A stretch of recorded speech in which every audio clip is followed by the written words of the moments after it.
मक्के का सीज़न चल रहा है और गर्मियों की मक्के में कुछ महत्वपूर्ण टिप्स पे हम बात करेंगे।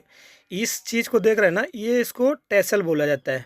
टैसल मतलब मेल फ्लावर होता है, ये नर पुष्प बोला जाता है। ये सबसे ऊपरी भाग में रहता है और ये जो होता है इसको सिल्क बोला जाता है। सिल्क ये बाल होते हैं जो, ये इसको मादा पुष्प भी हम लोग कह सकते हैं।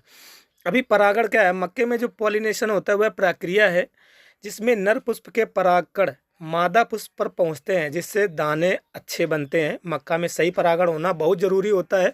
और एक सबसे अच्छी जानकारी अगर हम देना चाह रहे हैं हमारे कुछ डीलर्स और जो सुनने वाले भाई हैं, खेती करने वाले हैं, कि इसके हर बाल का कनेक्शन एक नए दाने के जन्म लेने के लिए होता है।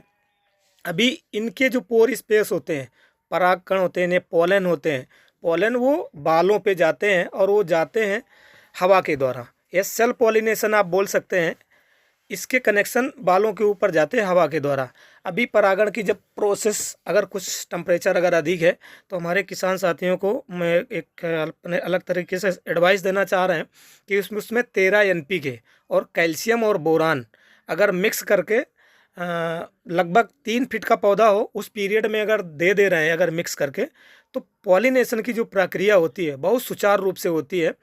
और पॉलिनेशन ही सबसे महत्वपूर्ण होता है। अगर टेम्परेचर 28 से 32-33 तक तो बहुत अच्छा माना जाता है मक्के की फसल के लिए, क्योंकि पॉलिनेशन होता है तो गर्म हवाएं इतनी तेज़ी से चलती हैं, जो बाल सबसे ऊपर स्टेज में होती है और गर्म हवाओं के कारण उनके जो पोलन होते हैं वो टेम्परेचर अधिक होने के कारण वो डिस्टर्ब हो जाते हैं, डैमेज हो जाते हैं या सूख जाते हैं। उसकी स्मेल या उसके जो फ्लावर्स होते हैं वो मादा पुष्पों तक पहुंचने में बहुत तकलीफ होती है, या पहुंचते पहुंचते वो सूख जाते हैं, जिसकी वजह से उनकी मीटिंग अच्छे से हो नहीं पाती है।